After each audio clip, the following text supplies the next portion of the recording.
El nacimiento de Rodrigo Ponce de León en el año 1443 lo insertó desde su concepción en el corazón palpitante del poder andaluz. No era un personaje surgido de la nada, sino la continuación de una de las dinastías más antiguas y preeminentes de la península ibérica. Su ascendencia era su principal capital, un legado genealógico que definiría cada faceta de su vida, desde sus ambiciones políticas hasta sus alianzas estratégicas. Su padre, Juan Pérez Ponce de León, ostentaba el título de Marqués de Cádiz y Conde de Arcos, mientras que su madre era Catalina González. Esa doble vertiente marquesal y condesal ya posicionaba a la familia en la cúspide de la aristocracia castellana. La casa Ponce de León no solo era rica en tierras, especialmente en la estratégica zona de Cádiz, sino que también acumulaba un prestigio histórico que data de la Reconquista, consolidándose como una de las familias fundacionales del reino. Este entorno familiar, marcado por la nobleza, al servicio de la corona y la posesión de territorios, forjaría la identidad y las expectativas de Rodrigo desde su infancia.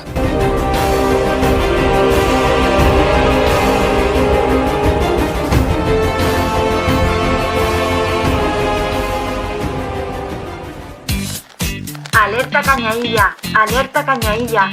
Se convoca el Sanedrín de la isla.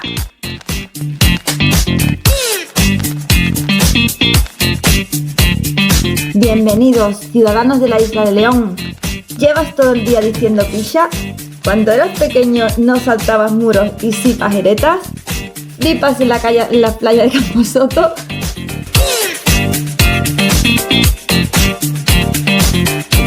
Este es tu sitio. Entra por la casa puerta de la radio.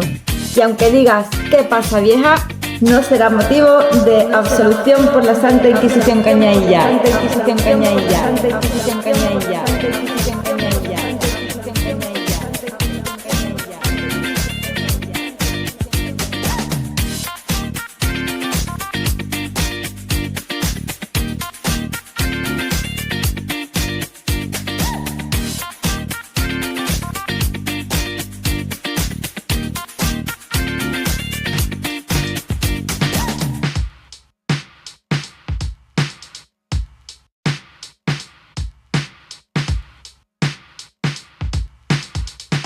Muy buenos días, muy buenas tardes y muy buenas noches, dependiendo de la hora en que nos oigáis. Como prometimos, estamos aquí de nuevo, grabando un nuevo podcast que la verdad es que ha pasado la semana volando y aquí estamos con un nuevo podcast. ¿Qué tal la semana, Ana? La semana volando, no nadando. No nos hemos dado ni cuenta, ¿verdad? Porque no para de llover. Bueno, y la que aquí habla, la presento, es mi inestimable colaboradora, Ana. ¿Qué tal, Ana? ¿Cómo estás? Muy bien. Mucha lluvia, ¿no? No para, chiquillo. No paramos por la lluvia, pero bueno, eso es bueno también para los campos. Bueno, Ana, antes de comenzar me gustaría dar las gracias a todos los oyentes que nos han mandado mensajes felicitándonos por el podcast que tuvimos, el último que hicimos sobre la Armada Española y la pérfida Albión. Y toda la cuestión del ataque inglés por el Puente Zuazo, el ataque nocturno, con esos preciosos documentos que se han encontrado en la British Library, en la biblioteca británica, en la cual pues, nos cuenta curiosidades tan bonitas como que el asalto al Puente Zuazo se intentó de noche. Ajá. Pero también me gustaría señalar una fe de errata.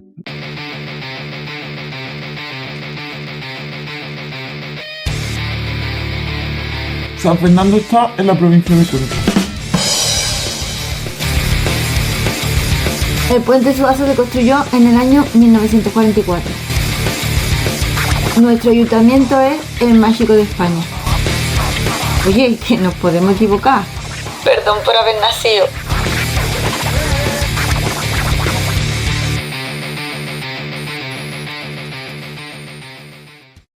Yo es que cuando grabo un podcast me gusta escucharlo 2 o 3 veces y me gusta mucho la autocrítica, la self-scratch. Sí. Me gusta mucho la autocrítica y cometo un error. No es un error, sino que me lío en el tema del por qué los países extranjeros que querían conquistar Cádiz tenían la obsesión de destruir el Puente Zuazo. Ajá. Y era por la siguiente razón: para que no llegaran tropas españolas por tierra para ayudar a Cádiz. Ajá. Yo me hice un lío, dije que lo que los querían destruir eran los españoles, que después dije que los extranjeros, o sea, lo dije bien mal, en el mismo momento, ¿vale? Pero bueno, ahí queda mi autocrítica, que siempre es bueno tener un poco de autocrítica, ¿verdad? Aclarado. Es bueno siempre tener un poco de autocrítica, ¿verdad? Y no creerse dioses. Bueno, pues hoy vamos a hablar de Rodrigo Ponce de León, Ajá. personaje que considero vital para la historia de nuestra ciudad. El gran personaje de San nuestra isla. Mucho más interesante esta figura que la de Fernando VII, el rey que tuvimos un poco de aquella manera. Porque de todo es sabido, y no solo por nosotros, que somos unos simples aficionados al podcasting. Podcasting. Sí, el podcasting. Sí. Por todos los historiadores es sabido que Fernando fue el rey, uno de los reyes más Peores infames de y peores que ha tenido la historia, La y historia de tenemos España. el deshonor de tener su nombre en nuestra ciudad. En detrimento de este héroe, porque fue un Héroe para muchos, villano para otros, como veremos más pero adelante. fue un hombre muy relevante, fue un hombre muy relevante con una personalidad impresionante, fue un noble, fue reverde, fue un héroe, fue mucho Rodrigo Ponce de León. Y Es curioso que él podríamos viene, tener su nombre y tenemos el nombre del Fernandito. es curioso de que él viene de una saga que comienza en el siglo XIII. En el siglo XIII. Comienza en el siglo XIII. Antes nos preguntábamos a micrófono cerrado cómo Sí. un noble reivindicaba esas tierras, y llegamos a la conclusión evidente que la mayoría de las casas nobles importantes, no solo de España, sino de Europa, tienen su origen cuando hicieron reconquistas sobre terrenos conquistados. Particularmente, La primera reconquista, digamos, ¿no? De que partió del norte y toda la papeleta. Sí, claro, pero la reconquista. La Reconquista. La primera, Sí, ¿no? bueno. Solo hubo una. Ya, bueno, pero después que si Granada, que si no sé qué, para que nos quede claro. La reconquista acabó en el año 1492. Bueno, los primeros años del siglo XIII que empezaron las reconquistas fue el por qué esos nobles tenían tierra. Es decir, ellos tenían el dinero, ponían tropas, ponían víveres para las tropas, contrataban mercenarios para ganarle tierras a los musulmanes, Ujú. que tenían conquistada pues el 80% de España. En agradecimiento, los reyes del norte, yo parece Juego de Tronos, ¿verdad? Los reyes del norte, Qué guay. los reyes de León, Galicia tenía un reino, Asturias, Navarra, Aragón, el protocondado de Castilla, pues daban tierras en agradecimiento a esos Ajá. ricos hombres, que se decía la palabra ricos hombres, por sus conquistas. Y de ahí viene de que esos Y nobles ahí tuvieran tantas tierras y tanto poder durante la Baja Edad Media. siglos y siglos. La Baja Edad Media. Sí. Bueno, pero antes, Rodrigo Ponce de León, evidentemente, como estamos diciendo, cada vez que diga evidentemente, dame un pellizco, por favor, porque No lo digo llego. mucho, proviene de su casa, que su casa es la de la Casa Sí. Ponce de León, y nos gustaría saber un poco de dónde viene, Sí. cuál es el Lo origen. hemos buscado porque yo decía, bueno, pero ¿este hombre de dónde viene? Pues mira, la Casa Ponce de León es un linaje leonés que surgió por el matrimonio de Pedro Ponce de Cabrera con Aldonza, bonito nombre del Quijote, Aldonza, ¿no? Sí, precioso. Con Aldonza Alfonso de León, hija ilegítima del rey Alfonso IX de León y de su amante Aldonza Martínez de Silva. Madre mía, ahí ya empezamos. Chin, chin, chirirín, chin, chirirín, chin. Matrimonios políticos. Sí, cuyos descendientes adoptaron el apellido compuesto de León. Y fue dicho linaje el germen de la Casa de Arcos, que ostentó títulos tales como el Ducado de Arcos, del Marquesado de Cádiz. Sus descendientes entroncaron con diversas casas nobiliarias como Vidaurre, Xérica, Lancia, incluyendo la Casa de Guzmán, la famosa Casa de Guzmán con la que siempre... Había rivalidad Sí. desde entonces. Desde que llegaron a Andalucía hubo lucha durante años por las diferencias que tuvieron.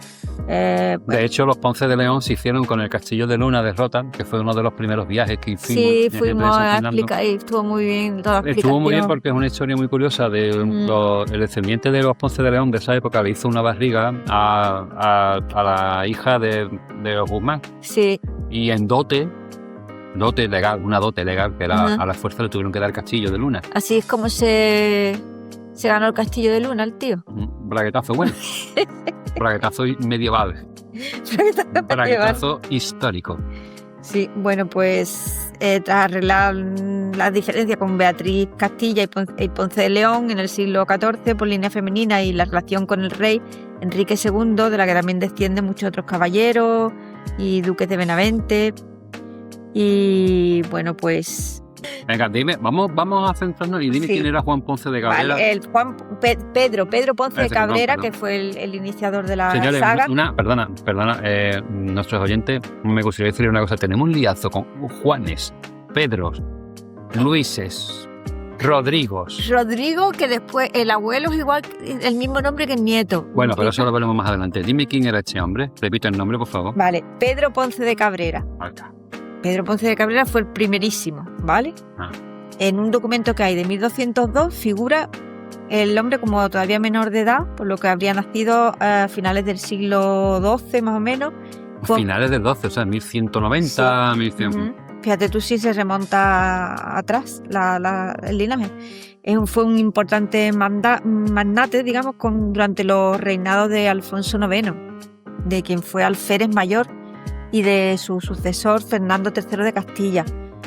Se sabe que en febrero de 1221 formó parte del séquito que acompañó a la infanta Leonor, no la de ahora, sino la hija del rey Alfonso VIII de Castilla, a la población soriana de Ágreda para su boda con el rey Jaime I de Aragón, participando en las campañas de conquista del rey Fernando III en Andalucía, luchó contra los musulmanes en Sevilla, Lola de Río, luchó Marchena. Contra los musulmanes en Sevilla, lo que estábamos diciendo, los que participaron en la reconquista. Ahí ya le fueron dando tierra y le fueron dando títulos a la casa, cada vez más poderoso.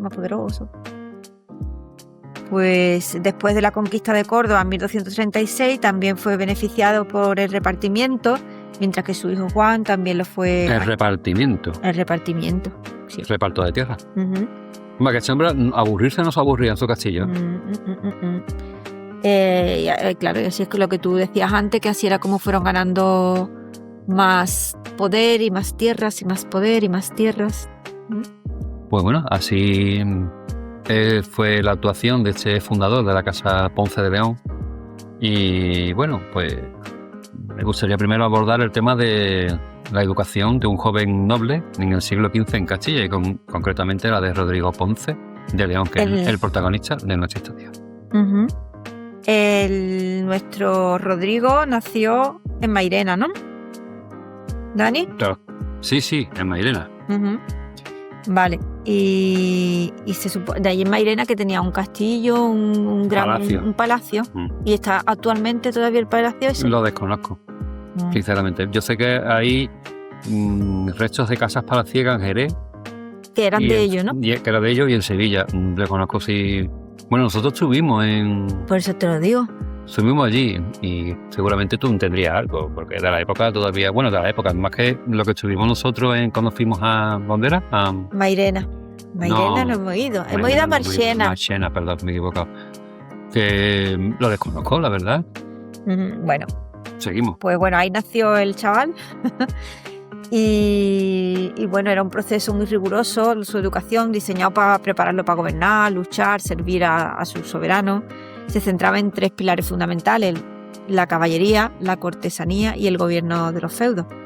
La formación militar era primordial desde muy joven. Rodrigo habría aprendido a manejar las armas, a montar caballos, comprender las tácticas de batalla, los valores de la nobleza, que se consideraban inherentes a su condición de noble. El honor, el servicio eran las piedras angulares de su ideología. Simultáneamente también recibió una educación cortesana, que le enseñaría las sutilezas de la diplomacia, el protocolo, las artes del gobierno. Aprendería a administrar sus dominios, que constituían pues para sus futuros herederos, gestionar rentas, resolver disputas locales, ejercer justicia. Serán las funciones que el señorío feudal le confería a él de pleno derecho, vamos. Su formación no se limitaba al arte de la guerra, abarcaba una compleja red de relaciones sociales, políticas, que sostenían todo el sistema feudal. Era consciente de su lugar en la jerarquía social y de las responsabilidades que ello conllevaba tanto para su familia como para la corona. Ya nació importante. Ya el niño nació importante por sus títulos nobiliarios, por su apellido, lo cual era algo muy diferenciador en una época en que estabas destinado a ser campesino. Si tu padre era campesino, estabas destinado a ser agricultor, si tú eras agricultor, o cura si tenías dinero y tenías 8 hijos y podías pagar a la iglesia para meter a tu hijo de cura. ¿Por qué eran tan destacables? Pues, evidentemente por el apellido, por la historia familiar, por las tierras y por las riquezas. Poderoso caballero es... Don Dinero. Seguimos. Hombre, también ten en cuenta también que en aquella época es una época muy bonita porque empezaron también las universidades, también había gente que tenía ¿Tú crees que acceso. fue una época bonita? A ver, acababan de pasar, fue la generación o 2 generaciones después de la peste negra.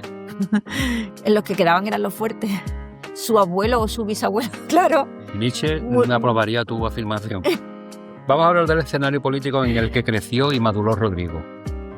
Vale, pues estaba lejos de ser estable. Durante la mayor parte de su juventud, el reino de Castilla estuvo sumido en una profunda crisis conocida como la Guerra de los Dos Pedros o Guerra Civil Castellana, que opuso a las facciones de los partidarios de Juana la Beltraneja, que era hija supuestamente ilegítima del difunto rey Enrique IV, y los de Isabel de Portugal, y los que finalmente se proclamaría la reina Isabel I. El escenario político en el que creció y maduró Rodrigo estaba muy lejos de ser estable.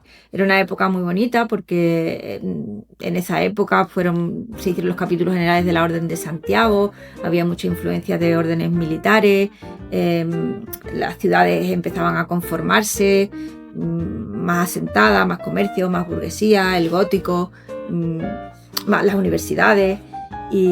Pero bueno, todo eso dejaba de ser estable, el escenario político no era muy estable. Durante la mayor parte de su juventud, el reino de Castilla estuvo sumido en una profunda crisis conocida como la Guerra de los Dos Pedros.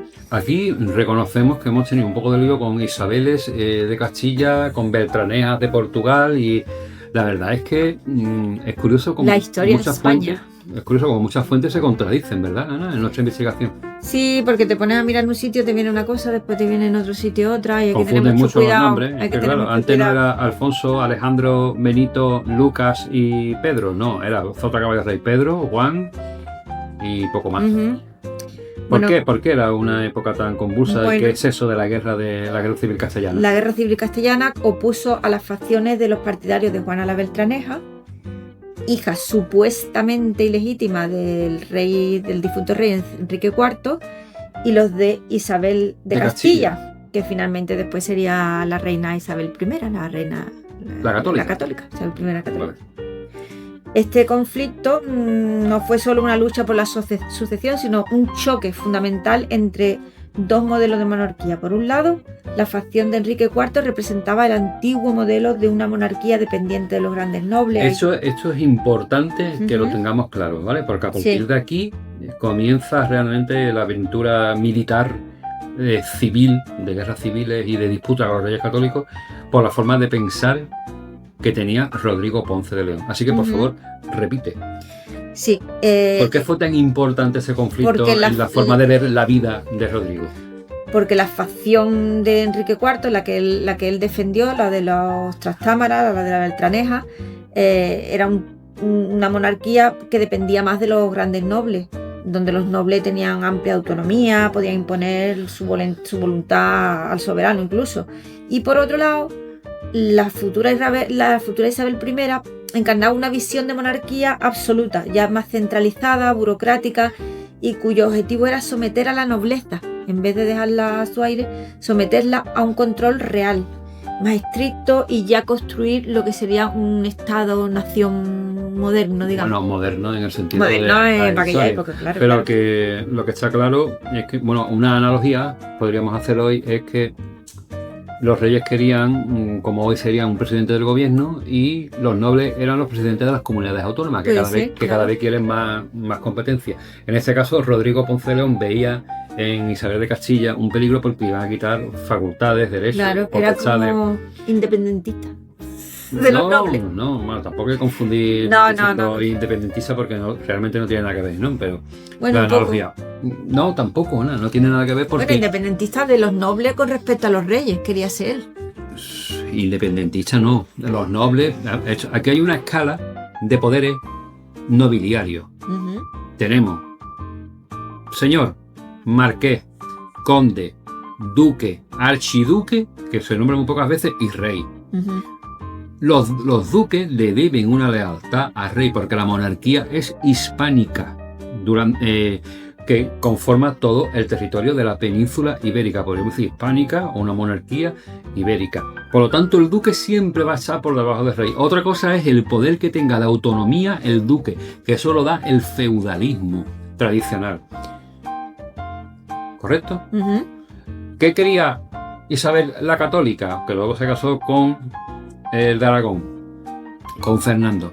Querían acaparar un poder más absoluto, que hubiera una burocracia nacional y que los duques estuvieran totalmente bajo el poder de los reyes, y porque normalmente los duques tenían hasta incluso más poder y dinero que los reyes, y cualquier revuelta podría hacer peligrar a un reino. Por eso los reyes católicos lo que querían era el poder absoluto. De hecho, cuando había un conflicto interpartes, que se dice un conflicto entre personas, dos campesinos, lo que sea, se ponía a disposición del duque. Hasta incluso si el campesino no estaba de acuerdo con las políticas de su duque o su conde, tenía que denunciar al conde o al duque. ¿Y sabéis quién era el juez?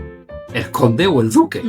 Era absurdo. Sí, sí. En este caso, ¿por qué se le unió tanta gente a Isabel y Fernando? Porque en última instancia podían recurrir cualquier asunto jurídico o cualquier disputa hasta los reyes. ¿Estamos de acuerdo con ese planteamiento? Sí, sí, perfecto. Seguimos. Pues Rodrigo Ponce León nació hijo de un poderoso marqués y estaba inmerso en el ambiente de esas tensiones.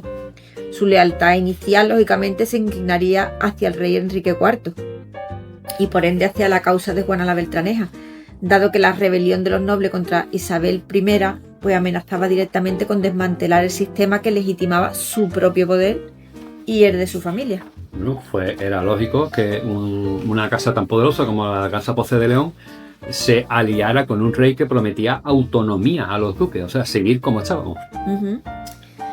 La figura de Enrique IV, que decían de él débil e indeciso. Con más razón todavía apoyaban a Enrique IV porque lo tenían como un tipo muy débil. Pues había sido utilizada por los grandes señores para afirmar su independencia, y Rodrigo, aunque era un joven, pues habría absorbido estas realidades políticas desde su hogar en Sevilla, una de las ciudades más importantes de la península, del sur peninsular. Y por ende, una de las ciudades donde más comunicada, donde había más noticias de última hora, bueno, de última hora, de últimos días. ¿De últimos meses? De últimos meses, sobre qué es lo que estaba pasando. En cuanto a las reivindicaciones que había por el reino de Castilla, porque estamos hablando de Castilla, no estamos hablando de Aragón. Aragón vivía una realidad totalmente distinta. Estamos hablando solo de Castilla. ¿Vale? Bueno, y entramos en algo que le gusta tanto a los niños y a las niñas del futuro, como son los matrimonios. ¿Qué?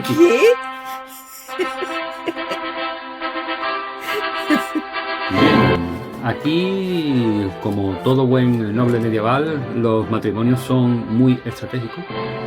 Y este hombre, pues lo que buscaba, como todos los nobles de la época, es constantemente, mediante el noble arte del fornicio, con sus parejas oficiales, tener descendencia masculina. Pero ese hombre no tuvo tanta suerte. Su primer matrimonio fue con Beatriz de Marmolejo, que era la señora de Torrijos. Un título bastante importante. Allí haría muy buenas torrijas su cocinera, ¿vale? Pero ese matrimonio no sabemos muy bien por qué, y tampoco no me ha dado mucho tiempo, ni he tenido ganas de investigarlo en profundidad, porque no queremos aburrir a nadie. Fue anulado posteriormente. Anulado, pues porque no tendrían hijos. Y porque a lo mejor no tenía tanta pasta como él creía, el señorío de Torrijos. ¿Dónde está Torrijos? Torrijos creo que está por Guadalajara. Sí, juraría que sí. Bueno, en la fe de ratas del próximo capítulo diremos dónde que está por Valladolid. Luego se casó con Beatriz de Pacheco, hija del marqués de Villena. Todo suena muy bien.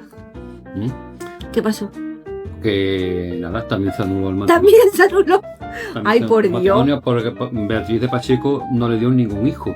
O sea, evidentemente, dame un pellizco, por favor. Estos matrimonios se anulaban porque por falta de dentro del derecho canónico, tú puedes anular un matrimonio si te casas y no, tu Si mujer te casas y te embarcas.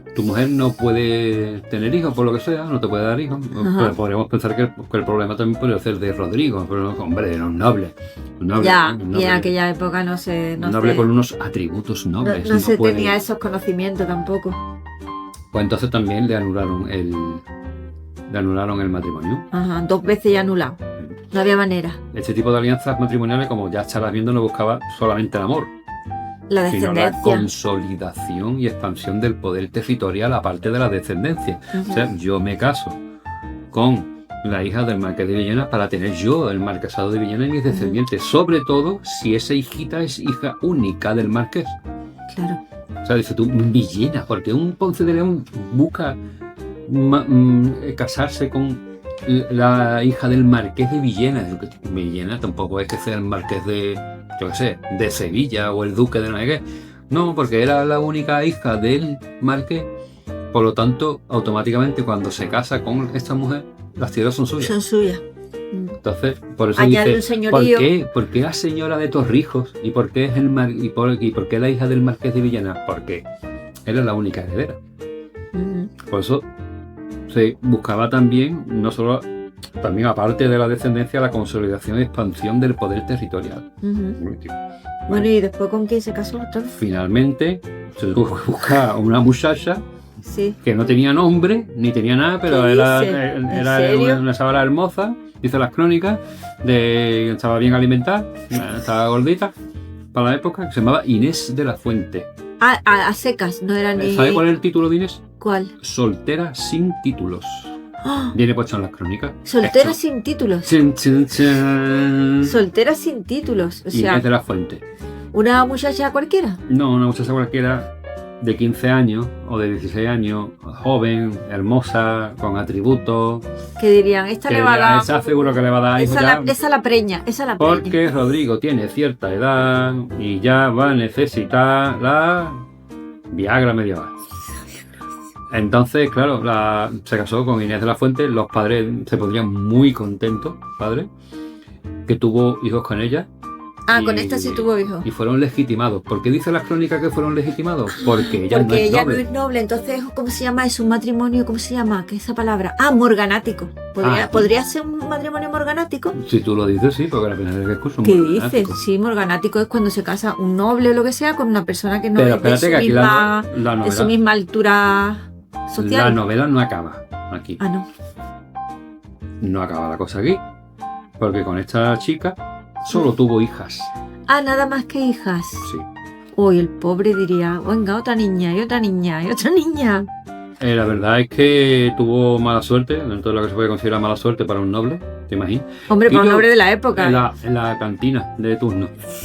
Que yo te imaginas casarte y no tener hijos con tu primera esposa, la segunda tampoco tiene hijos y con la tercera nada más que tiene hijas. 3. Dice, no me diga loco, Dios, qué chulo. Vamos a tomarnos algo por ahí y lo discutimos. Pues eso le Solo pasó. hijas que fueron Francisca, ¿vale? Ujú. Esta Francisca tuvo un hijo Sí, con otro Ponce de León, que sería primo o lo que primo sea. nieto. Primo, normalmente primo. Si era Ponce de León es porque era primo, ¿vale? Era primo de la familia, primo de ella. Ajá. Y este sería, pues, el tío, sería Rodrigo Ponce de León. Y tuvieron un hijito que se llamaba también Rodrigo. Es como decir, toma, avisa por fin. Tu nieto se va a llamar igual, Vale. después de buscarlo tanto. Tuvieron un hijo que se llamaba Rodrigo, que se convirtió posteriormente en el nieto y el heredero. Esto fue con la hija llamada Francisca. Ajá. Después tuvo otra hija que se llamaba María, que la casó con el señor de la guardia, Ajá. ¿vale? Y después Leonor, ¿vale? Que la casó con el conde de los Molares y el señor de Tarifa. Mira qué bien.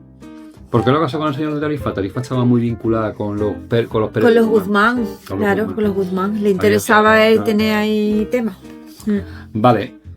Después de todo este entramado que estamos hablando de casamientos, de Juegos de Tronos, de historias para arriba y historias para abajo, vamos a hablar de la relación de Rodrigo con la isla de León. Ujú. A ver, vale, pero él dónde vivía? Sevilla, Ah, vivía en Sevilla. Ok. lo dije antes. Vale, vivía en Le llegaba las noticias a Sevilla. Vale, entonces lo tenemos aquí a don Rodrigo en Sevilla. Y la relación que tenía, el vínculo específico con la isla de León, con San Fernando, es el aspecto más concreto de su poder local. Rodrigo Ponce de León era el marqués de Cádiz. Un título que no era meramente honorífico, sino que implicaba una jurisdicción específica y extensa sobre la ciudad y su perímetro costero, que incluía la isla. La creación de marquesados por parte de los reyes era una herramienta para delegar poder, recompensar el servicio, otorgar a sus titulares un grado considerable de soberanía dentro de su territorio. Pero él venía para acá o no venía para acá. Sí, por supuesto, ya después explicamos el porqué. No hagas spoilers, seguimos. Esto significa que en la isla de León, Rodrigo ejercía funciones de gobierno propias. Recaudaba impuestos locales, como la tala y la panmunda. Administraba la justicia, organizaba la defensa del enclave. Bueno, vamos a hablar de qué era el impuesto de la tala, que por cierto no era un impuesto, era una práctica jurídica medieval. Era un poco ya, digamos, rancia, pero hasta incluso, esto no viene puesto en el guión, pero él puso un derecho de puentada en el Puente Zuazo. Derecho de puentada. Puentada que no de pernada. No, pernada es una cosa distinta. Y muy equivocado por la gente la pernada. Derecho de pernada no es cuando la noche de boda tenía el noble el derecho a acostarse con la casandera. No. El derecho de pernada es que el noble tenía, por cada cerdo que tenía el súbdito, tenía derecho a una pierna del cerdo. Pernada, pierna del cerdo. No sé por qué sabía ahí, porque vamos. La película de William Wallace hizo mucho daño a los historiadores. Vale, la tala no era un impuesto, sino una práctica jurídica medieval. Y lo de la puentada de Rodrigo, cuando tuvo esos problemas que tuvo con los reyes católicos, que él pidió financiación para reparar, para hacer obras de reparación y de mantenimiento del Puente Zuazo, y los reyes católicos se la denegaron. Sí. Él hizo un derecho de puentada, que todo lo que pasara por el Puente Zuazo para comerciar con Cádiz tenía que pagar una moneda, y se hizo muy rico. Hostia. Con eso, porque todo comerciante que venía de Andalucía, que iba a Cádiz por tierra, tenía que pagar. Claro, y Cádiz era la cuna del comercio. De hecho, hay crónicas de protestas de los concejos y ciudades de Chiclana, Puerto Real, Jerez, etcétera, etcétera, mandando cartas a los reyes católicos diciendo que estamos hartos ya de eso. Entonces, Rodrigo Ponce de León lo que hizo fue poner en contradicción a lo que le pedían los reyes católicos unos chipos, una especie de guardia de corps, en el cual el que no quisiera pagar, pues le daban candela, o pagas o no pasas, y encima si te pones tonto te vamos a dar por mucho documento que me entregas a mí de los reyes católicos. ¿Vale? Seguimos, la tala, que no era un impuesto. ¿Qué es la tala? Por cierto, desde hace poco hemos hablado en Facebook del temita de las talas. Sí, bueno. Eso viene desde entonces, creo, ¿no? Vale, como digo, no era un impuesto, sino una práctica jurídica medieval. Seguimos. Pues consistía en el derecho del señor feudal a cortar árboles, o sea, a talar, en los montes de su señorío, ya fuera para uso propio, construcción, leña, carbón, o para vender la madera. Leña. Los árboles del Parque del Oeste. Sí. Bueno, venga. A veces este derecho se extendía a permitir que los vasallos cortaran árboles, pero pagando una tarifa o canon al señor. En este sentido, podía generar ingresos, pero no era un impuesto generalizado sobre la población. Por lo tanto, no era un tributo directo a las personas, sino un derecho de aprovechamiento de recursos naturales vinculado a su propiedad. Y muy lucrativo también, porque los árboles crecen y antes crecían más por todos los sitios. Ahora me he quedado loca del tráfico que había ya por Tres Caminos y el puente en aquella época, que se hizo súper rico con... Hombre, claro, de hecho, ya te digo... Ya había un traficazo allí que no veas. De hecho, sí hemos usado documentación en el Archivo Histórico Nacional de cartas que envían los gobernadores que habían en las poblaciones cercanas protestando por esto. Entonces, claro, se me olvidó decirlo también, ahí viene el famoso episodio de Rodrigo Ponce de León, que dijo, ya cuando las protestas eran muy extendidas y las órdenes eran muy constantes de que no hiciera eso en el Puente Zuazo, lo que hizo fue bloquear el paso por el Puente Zuazo, poner una barca para que la gente cruzara en barca pagando también. Y él decía, aquí no me podéis pillar jurídicamente porque la barca es mía. Y el puente es así, bueno, igual destrozaría parte del puente para que la gente no pasara, o lo pondría de una forma que fuera peligroso pasar con carros por el puente, etcétera, etcétera. Bueno, el tío lo que era un listo y un chulo, como hemos dicho muchas veces. Sí. Como dice nuestra intro, el chulo de Rodrigo. Seguimos, ¿qué era la panmunda? ¿Y la panmunda qué es, por Dios? La panmunda viene de panadera. Ah, vale, sí.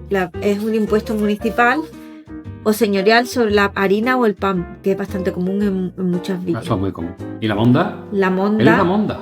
La palabra que en algunos contextos agrícolas significa limpieza o siega, pero no un tributo.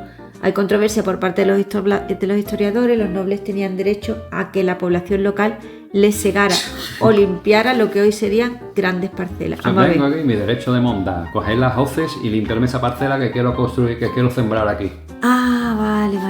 No voy a contrataros ni nada, tengo el derecho a que me seguéis esto. Un día. O sea, señores, vamos a limpiar aquí. Vamos a hacer una. Y la panmunda es un impuesto al pan. Ahí está. Vale, su autoridad era casi regia en su ámbito territorial.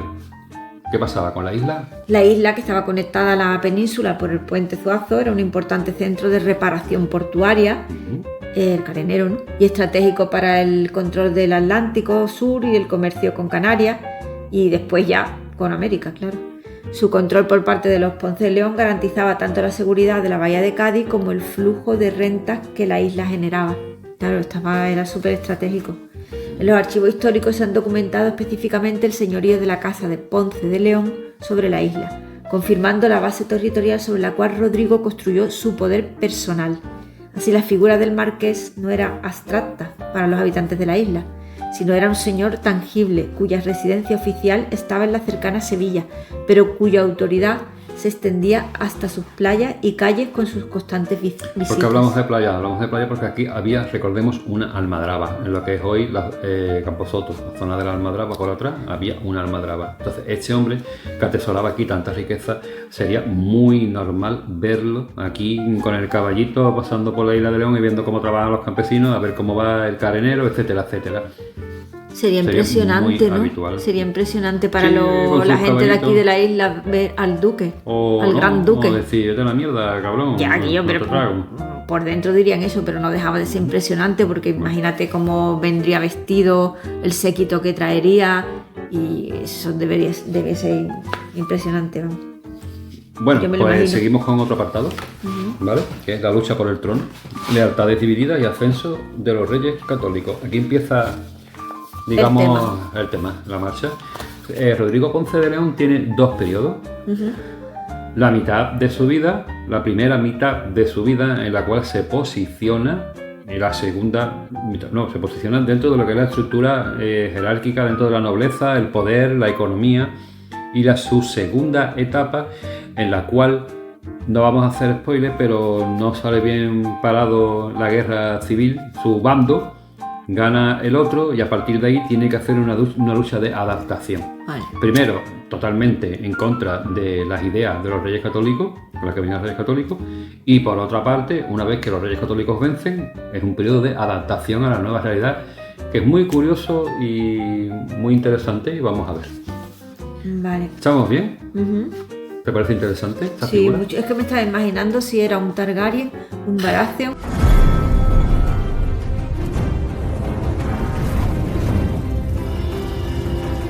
No, yo te voy a decir lo que era. A los amantes de Juego de Tronos, yo siempre he identificado a Rodrigo Ponce de León como un Lannister. Un Lannister. Tenía mucho dinero, si tenía que enfrentarse a la monarquía se enfrentaba. Es verdad. Y yo lo veo en el caballo igual que el Lannister. Tú lo ves Lannister. Totalmente. Es que si tuviéramos que poner una analogía con un Juego de Tronos, de las casas sería un Lannister. Totalmente. Vale, y después se tuvo que someter a quién. ¿A los Baratheon eso o no? ¿A los Targaryen? A los Targaryen, claro. Los reyes católicos no los veo yo muy Targaryen, pero bueno. Bueno, a ver, en el año 1474, pues ya eso marcó un punto de inflexión catastrófico en la historia de Castilla y por extensión en la vida de Rodrigo Ponce de León. Ahí murió el rey Enrique IV sin dejar un heredero claro y desencadenó la guerra civil que había estado latente durante años. Seguimos. Pues hubo dos candidatos rivales que se enfrentaban en ese momento por la corona. Juana la Beltraneja, apoyada por una facción de nobles tradicionalistas que defendían el antiguo orden feudal. Entre ellos Rodrigo Entre Ponce de ellos, León. exactamente. E Isabel de Castilla. Que estaba respaldada por un grupo de nobles reformistas y por la población urbana, que veían en ella pues la única esperanza para poner fin al caos y la debilidad del reino. Efectivamente, quitarle poder a esos duques, condes, marqueses que estaban un poco como pisando el cuello de toda la población. Ujú. Para Rodrigo Ponce de León la situación era clara. Su lealtad. ¿Te estás dando cuenta cómo era un Lannister totalmente? Su lealtad. Su lealtad, forjada en décadas de servicio a la Casa Real Trastámara y arraigada en el sistema de privilegios que la nobleza feudal disfrutaba, lo empujó a tomar partido activamente por la causa de Juana la Beltraneja. Uh-huh. Su decisión no fue un capricho, sino una consecuencia lógica de su identidad y de los intereses de su familia. O sea, lo que se esperaba de él y lo que le convenía. Es como dice el Lannister, la familia, la familia. Bueno, apoyar a Isabel I equivaldría, en su visión, como es normal, ¿no? La sentencia de muerte de la autonomía señorial frente a una corona cada vez más centralizada y burocrática. Y en los meses previos a su ruptura definitiva, la tensión entre el poder real y los grandes magnates era súper palpable. Los reyes católicos, Isabel y Fernando, habían llegado al trono con un propósito fijo: restablecer el orden y la paz, pero para lograrlo necesitaban reducir el poder de los nobles, que habían contribuido, según ellos, al caos. Ajá. Ujú. Bueno, interesante, ¿no? Sí. Este tema de haber unos nobles que apoyaban a Sí, Isabel sí. la Católica y otros nobles que apoyaban a la Juana la Beltraneja, Beltraneja. porque tenían una especie de promesas de que iban a seguir conservando sus Sus poderes poderes. que venían de la época pues del feudalismo. Qué modernos los reyes católicos, ¿eh? Bueno, moderno. Sí, en la época Sí, podríamos decir moderno. Sí. Las acciones de la nueva pareja real, aunque populares en las ciudades, eran vistas con recelo y hostilidad por muchos de los grandes terratenientes. Entre ellos Rodrigo Ponce de León, junto con otros poderosos como el duque de Albuquerque, el conde de Plasencia, que formó parte de este bloque de la vieja aristocracia que se sintió amenazado. Y su alianza con la facción de Juana la Beltraneja no fue una simple declaración de lealtad, sino una coalición estratégica de señores feudales dispuestos a usar la fuerza militar para defender sus prerrogativas. Y como marqués de Cádiz, contaba con un territorio próspero, una base de poder sólida en el sur de España, desde la cual podía movilizar hombres y recursos para la guerra, sus villas de Cádiz, la isla de León, sus puertos, su actividad comercial, una fuente constante de riqueza y una plaza estratégica. O sea que el tío tenía poderes como para enfrentarse. Seguimos.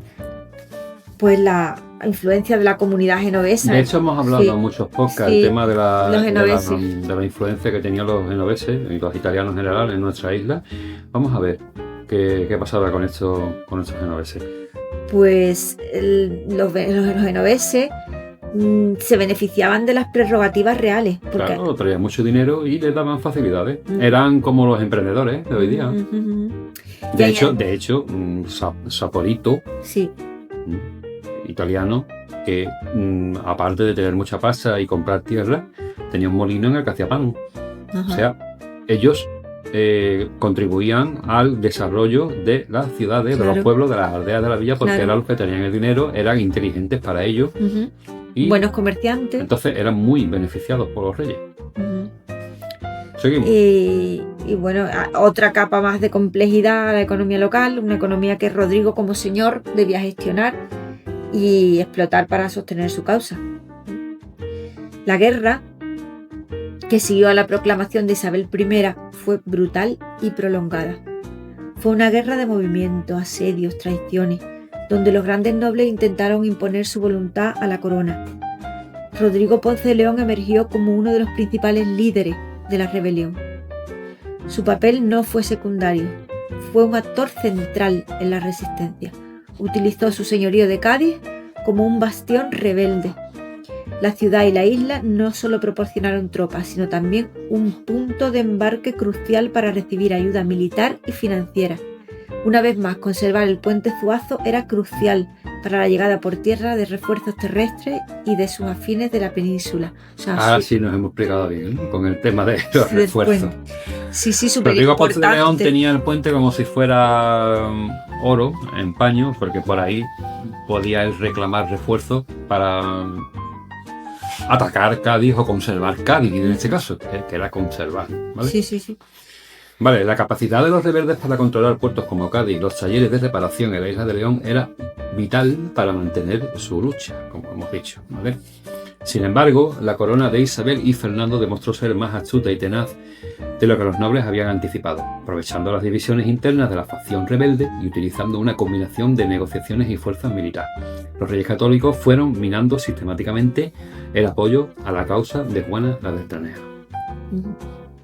Un momento clave en esta fase de la guerra fue el tratado firmado en 1475.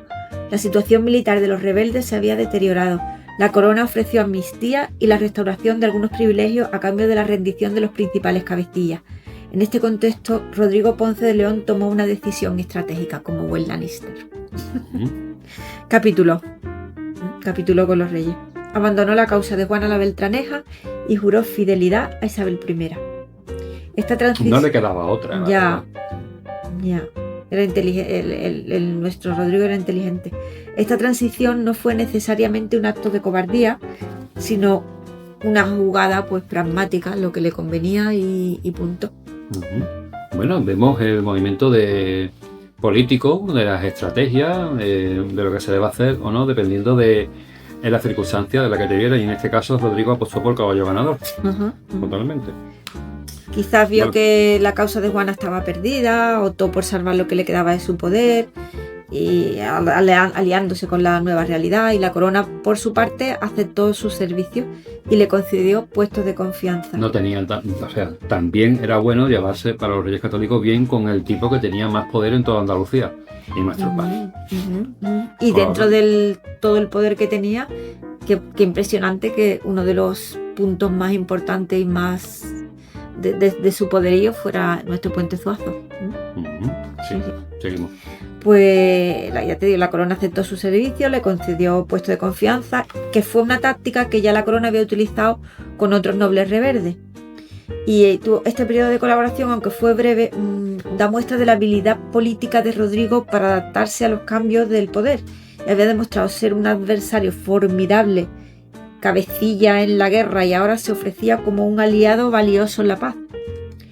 Sin embargo, esta reconciliación fue superficial y frágil, y la tensión subyacente entre el modelo de gobierno señorial y el modelo de la monarquía centralizada, pues no se sabe si se resolvió alguna vez. No se resolvió porque está claro que él echaría de menos el poder que tenía. A nadie le gusta tener poder y que se lo quiten, ¿no? Y ya tenía que dar cuenta de todo lo que hacía los reyes católicos, y no era un plato de buen gusto para un noble como él. Pero los reyes católicos también la necesitaban en realidad, ¿no?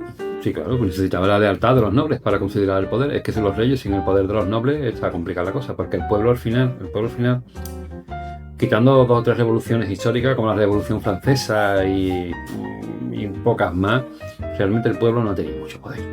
En esa época el poder lo tenían los nobles, que tenían los militares, las mesnadas, los soldados a sueldo, y el pueblo se dedicaba a intentar comer todos los días. Y seguramente muchos campesinos no sabían ni qué rey estaba gobernando.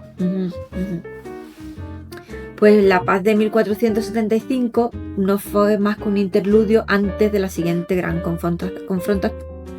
Durante este periodo de aparente calma, Rodrigo Ponce de León continuó desempeñando un papel importante en la corte. Su experiencia militar, su conocimiento de Andalucía eran preciosos para los nuevos monarcas. Claro, eso es lo que hemos dicho. Quienes todavía se enfrentaban a amenazas internas y externas. Bueno, estaba el reino nazarí, ¿no? Sí, pendiente de conquista. Claro. Participó en campañas militares y mantuvo su estatus de gran señor.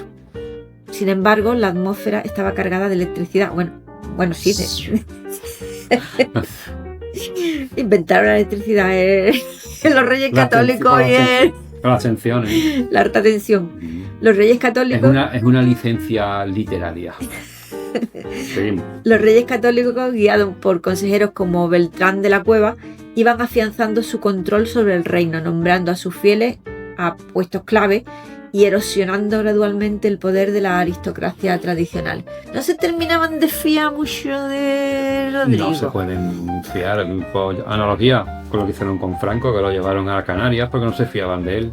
Sí, Era sí. un general con fama y con partidarios. Ajá. Seguimos, la paciencia de los monarcas tenía un límite. ¡Hasta aquí llegamos! Y cualquier signo de disconformidad sería severamente reprimido. Para Rodrigo, ese periodo de lealtad, entre comillas, fue una especie de espera. Un tiempo de tensión mientras las fuerzas políticas se recalibraban en silencio. Sabía que su pasado rebelde no sería olvidado indefinidamente, que su posición seguía siendo precaria. Y la pregunta no era sí, sino ¿cuándo? La vieja rivalidad volvería a estallar. Esta segunda fase de su carrera, de 1475 a 1492, que fue la fecha de su muerte, ¿no? 1492. Después de la conquista de Granada. Fue un periodo de compleja danza política, donde la realidad era una máscara y la traición una posibilidad latente. Bueno, pues Rodrigo Ponce de León debía ser guapísimo. Bueno, hemos encontrado algunas representaciones, un cuadro y unos bastante famosos y unos grabados también. Y aparece, bueno, pues nos aparece bastante bien parecido, con su barbita canosa, su pelo así con alguna entrada, pero canosito también, una cara así alargada. Hombre, también hay que reconocer que idealizaban. Sí, bueno, claro, no van a dibujar duques feos. Pero bueno, y también con su armadura, que eran su peto muy bonito, muy realzado, con muchas historietas y mucha tal, los pantalones estos típicos que llevaban en la época, que eran como unos pantalones bombachos, que en realidad se llaman greguescos. Greguesco. Greguescos, sí, greguescos, sus botas. No sé si podré dormir con tanta cultura modista en mi cabeza. Es decir, que esta muchacha entiende de todos estos temas, de ropa y de O moda. sea, se llaman greguescos, sí. Y bueno, y muy bien plantado. Muy Muy bien plantado, y además en los grabados pues lo figura siempre como con ejércitos por detrás, con posesiones al borde del mar, que seguramente será Cádiz o la isla o algo así, con embarcaciones, con posiciones, de defensiva, muy militar y muy héroe él. Bueno, pues seguimos, aparte de esta magnífica descripción que nos ha hecho Ana, el protagonista de nuestra historia y del nombre de nuestra ciudad. Reivindicamos el nombre de la Isla de León por encima de San Fernando. Algún día haremos una recogida de firmas o algo por el estilo. Yo creo que seguro que ganamos. En fin, entiendo que eso sería maravilloso. Entiendo que cambiar ahora todo este tema sería bastante problemático. Sobre todo para temas burocráticos, en fin. Bueno, pues seguimos. Aquí hay un móvil que no para de sonar, que quitaremos ahora mismo. Y aquí, una vez solucionado el tema de la vibración del móvil, llegamos a un punto en la historia de nuestro protagonista que es curioso, porque es el señor de Cádiz y rebelde de Castilla. Tras la aparente reconciliación, el reino de Castilla parecía haber entrado en una fase de paz y reconstrucción. Sin embargo, la tranquilidad era ilusoria. Bajo la superficie, la tensión entre la monarquía de los reyes católicos y una parte significativa de la nobleza andaluza seguía latente. La estrategia de Isabel y Fernando para consolidar su poder implicaba un proceso de centralización que amenazaba directamente con disolver las autonomías señoriales, un sistema que había existido durante siglos. Ajá. El caso de Rodrigo Ponce de León era emblemático en esta contradicción. Había sido recibido de nuevo en la gracia de la corona, pero su lealtad genuina seguía siendo cuestionable. Tenía la gente como un poco de resquemor con tipo que tanto defendía el régimen establecido y no quería ningún tipo de reforma. O sea, era evidente. Entonces era evidente de que desconfiara de él profundamente. Claro.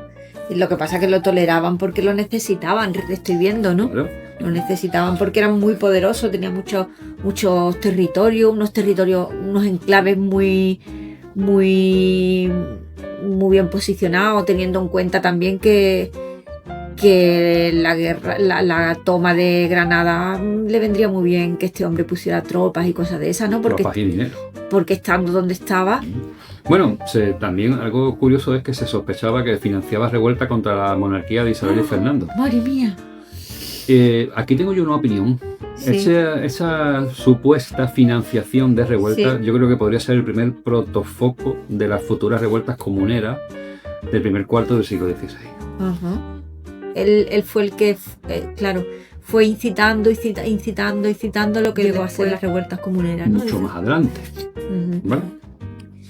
Pues él utilizó, que está claro que utilizó su señorío de Cádiz junto con las rentas de la isla de León como verdaderos principados independientes, movilizando recursos humanos y económicos para la causa que él le convenía. Como marqués de Cádiz, la organización de un ejército feudal era una de sus obligaciones y derechos naturales.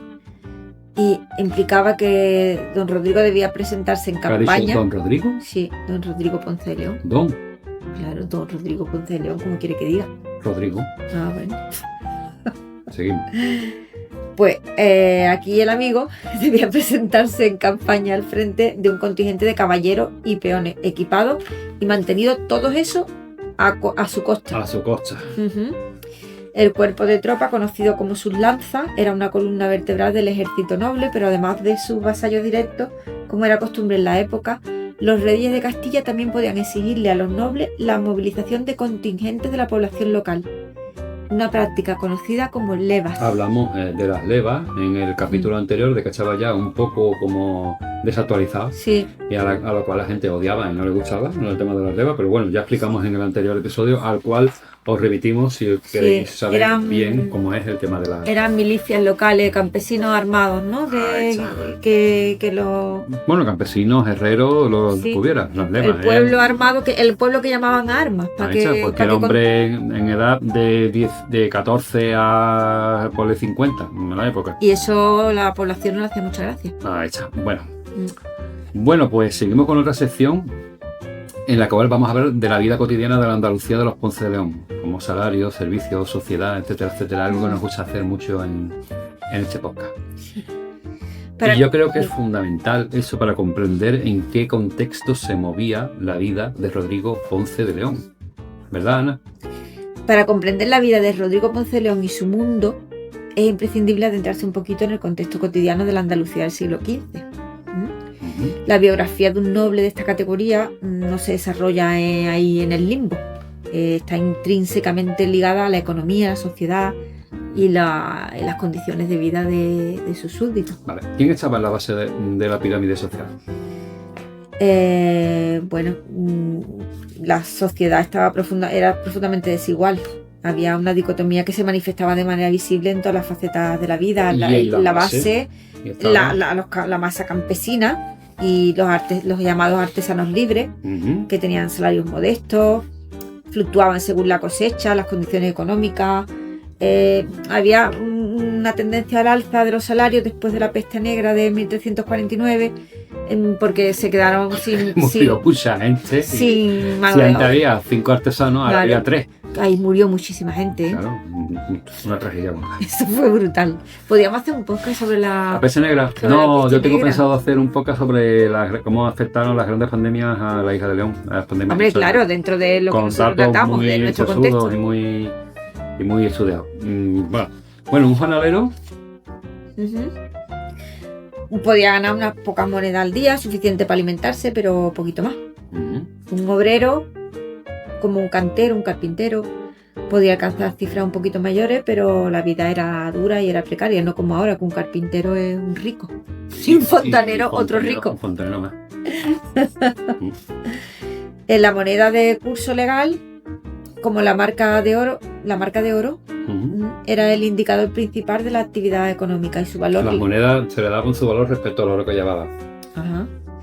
Las monedas buenas. Y tenía mucho valor respecto a otras monedas como el ducado veneciano, por ejemplo. Reflejaba la salud del reino. Vale, un campesino de la isla de León, y eso es importante recordarlo, que siempre me gusta recordarlo, que los geógrafos más importantes de la época indicaban que la isla de León era la zona donde se hacían los mejores vinos de España. Sobre todo, ¿sabéis de qué nacionalidad eran esos geógrafos? Ingleses. No, neerlandeses. Neerlandeses. Los neerlandeses eran los mejores cartógrafos de la época. Ah, vale. ¿Vale? Bueno, Ana, vamos a seguir avanzando porque tenemos todavía bastante material por seguir. Bueno, y aparte de las viñas y todo esto, ¿de dónde venían los ingresos de Rodrigo Ponce de León en nuestra zona? Pues proveían de las rentas de sus vastas tierras, sus grandes tierras, de los impuestos que recaudaban de sus súbditos, como los que hemos dicho antes de la tara, por ejemplo, de los salarios de los cargos públicos que ostentaban. Su vida giraba en torno a la corte, la política, las intrigas, la guerra, y eran dueños de la vida de sus vasallos, tenían propias leyes y tribunales propios y podían declarar la guerra a otros nobles. Date cuenta por qué una figura como Rodrigo Ponce de León estaba totalmente en contra de que los reyes católicos atesoraran todo el poder del país. Ellos vivían en un mundo de riqueza y poder absoluto, donde su palabra era la ley y en sus tierras, y para él la idea de que la corona pudiera limitar su poder era del todo inaceptable, y por eso luchó. Bueno, pues vamos a ir con la última sección del capítulo de hoy sobre esta figura de Rodrigo Ponce de León: legado y muerte, el fin de un ciclo y prólogo de otro. Pues fue curiosa la participación de Rodrigo Ponce de León en la reconquista final de Granada. Fue el comandante del ejército de Andalucía. El tío fue súper importante en eso. Sí, sí. E incluso empeñó la isla a unos nobles catalanes, de eso hablamos también en una ocasión. Esto es muy curioso, esto es muy poco tratado por los historiadores, ¿no? El tema es el capítulo ese de empeñar la isla para ir a la guerra. ¡Ay, que nos empeñaron a todos! ¡Empeñaron! Para obtener más dinero, o sea, literalmente nos empeñaron por dinero. Por ahí hay no sé si una entrada en Facebook o un podcast en el que hablamos por cuánto dinero la empeñaron, y no fue mucho, la verdad.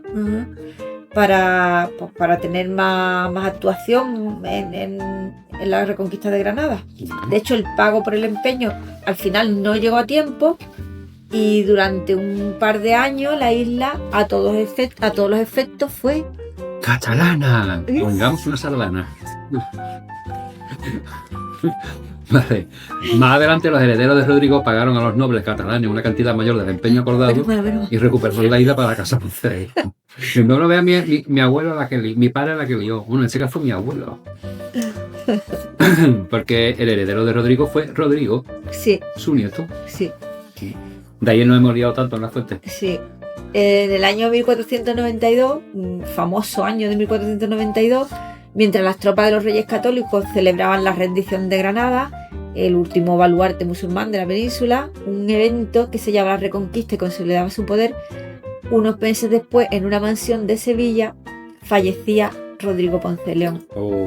A la edad de 48 años. Muy joven. Sí, muy joven. Su muerte fue descrita como el resultado de una enfermedad. Probablemente era un contagio mortal en la campaña de Granada. Tampoco es que provocara grandes homenajes ni lamentaciones en la corte. Hombre, porque era Ha muerto este. Ya era hora. A ver, ¿quién es el heredero? Su nieto. A ver. Vale. Bueno, seguimos. No obstante, su final simbólico es innegable, porque murió el mismo año que se cerraba un capítulo de la historia de España y se abría otro. Se lo perdió. Su vida, marcada por la rebelión contra la monarquía que ahora triunfaba, se perdió el gran triunfo de los Reyes Católicos, realmente. Concluyó en el umbral de la era moderna que ellos mismos habían inaugurado.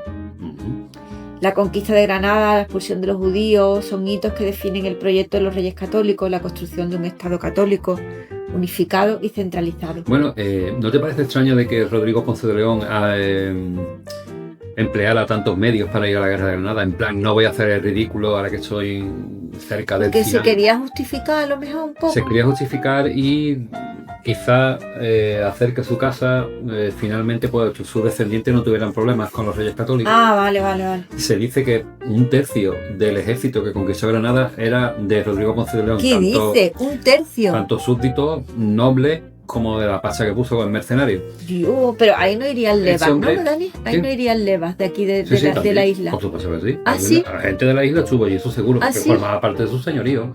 Entonces él convocó levas y estaban sus lanzas, que era el ejército profesional, digamos, y los pesos levas que eran de todo su... Él podía decirle a la gente de la isla de aquel tiempo, vámonos para Granada. Eso, había un bando en el cual iba un vocero, Ujú. me decían, y se ponía en lo alto de un pollete, como hablamos en el Sí. último podcast, y nada, decía, pues mañana a esta hora, o dentro de 2 días, o dentro de una semana, tienen que echar todos los hombres en edades comprendidas de tal a tal, y según veo en ese censo, aquí hay 80, por decirte algo, tienen que presentarse aquí, que los vamos a ir a Granada. A Granada lucha contra los a luchar contra musulmanes. los árabes.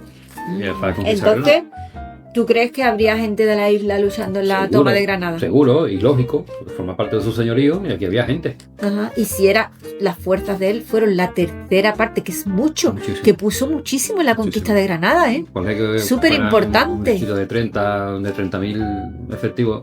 10.000 eran de él. 10.000 eran de Jope. mucho. Sí, sí, sí. Vale, seguimos. Sin embargo, el poder de una familia tan arraigada no se extingue fácilmente. El legado de Rodrigo no residía en el poder terrenal que perdió, sino en su sangre y su linaje. Ujú. Bueno, su descendencia, su nieto, el que ya hemos hablado, que también se llamaba como él, Rodrigo Rodrigo Ponce Ponce de León llevaría el apellido a un nuevo escenario. Ujú. ¿A dónde? Pues ¿A dónde va a hacer? ya empezaron, claro, pues una vez que estaba a partir ¿A del las año Indias? 1492, el interés estaba fijado Claro. en las Indias y no en En Granada. los piojosos que había en la península. Claro. Bueno, Claro.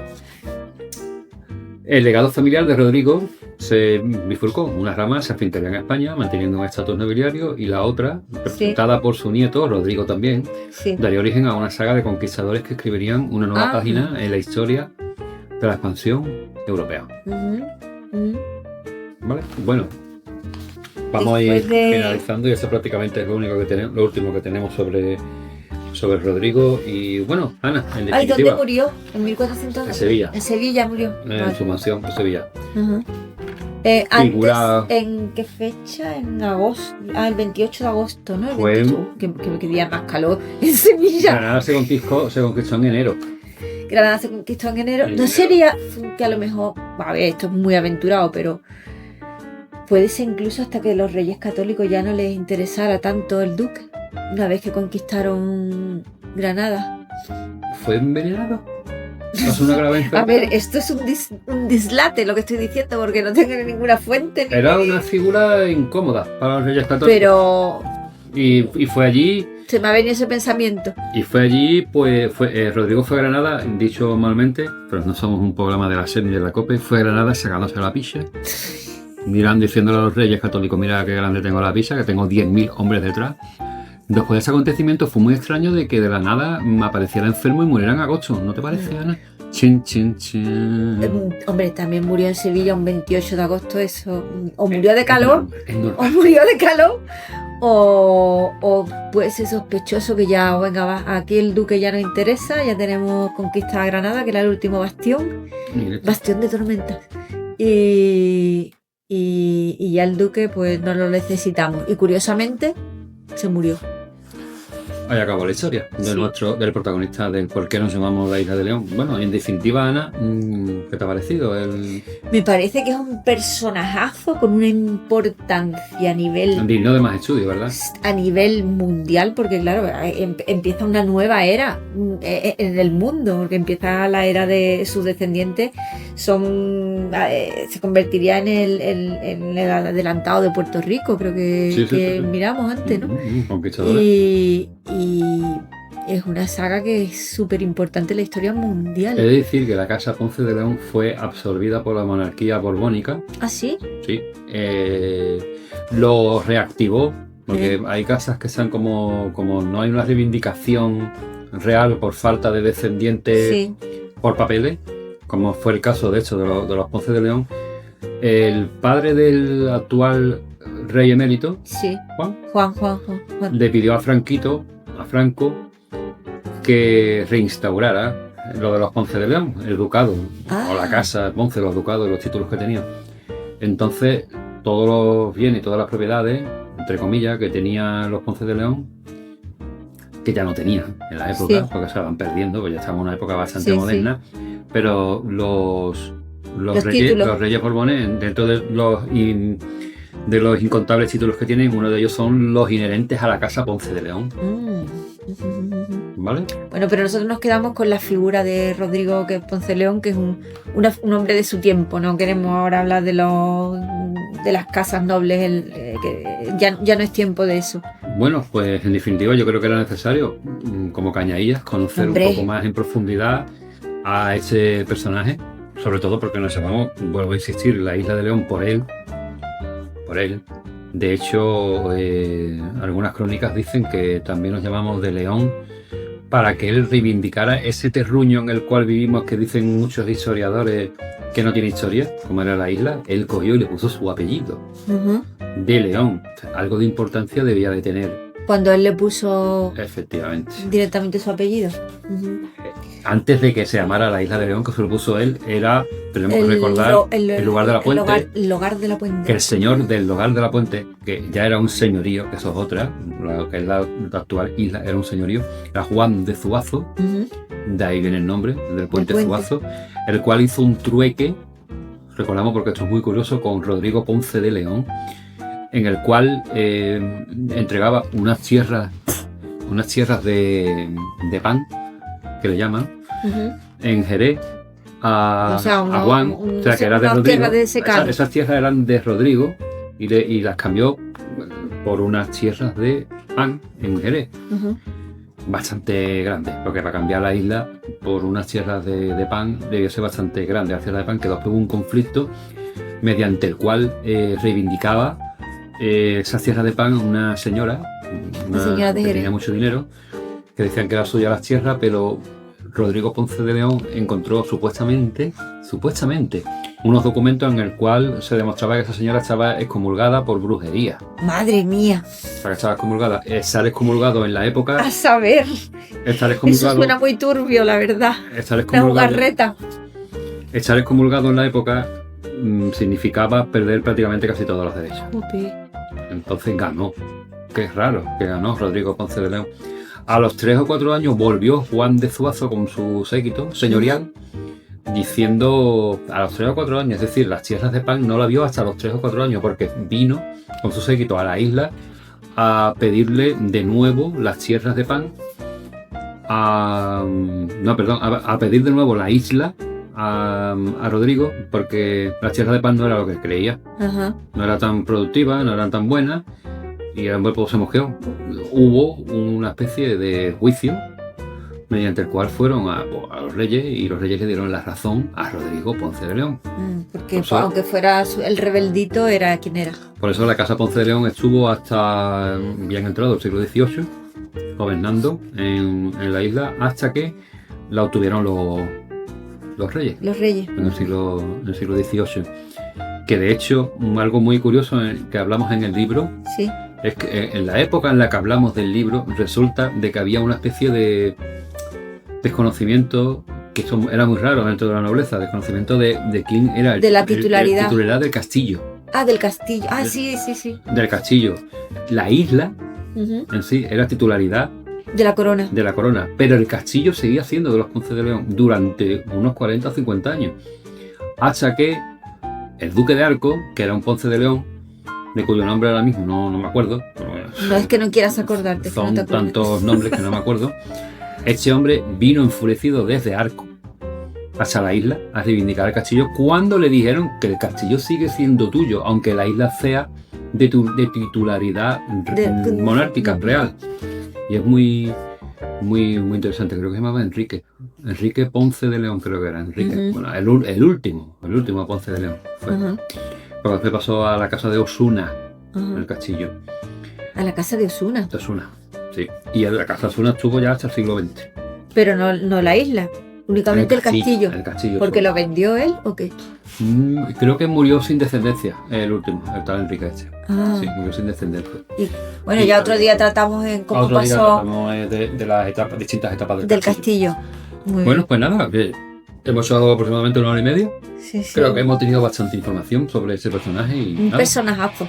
Personaje no personajazo. Os emplazamos, ya que tenemos hambre, os emplazamos al próximo episodio, que esperemos que tengamos otro la semana que viene. Por favor, hacer comentarios, que eso nos posiciona, comentarios en Ivo, darle al me gusta y si os gusta eso y nos queréis invitar a un café, tenemos nuestro PayPal, que es cdsf1943@yahoo.es, por si nos queréis invitar a un cafelito, que ahí tiene 0 euros en PayPal, después de 30 episodios. Una vez nos metieron dinero. Sí, bueno, sí, la verdad es que sí, nos disfrutamos bastante comprando cerveza y ya está, ahí quedó La de Tota. la anécdota. Bueno, muchísimas gracias, Ana, por Gracias, haber estado aquí en este nuevo capítulo. Esperamos que os haya gustado y nada, pues hasta luego. Adiós.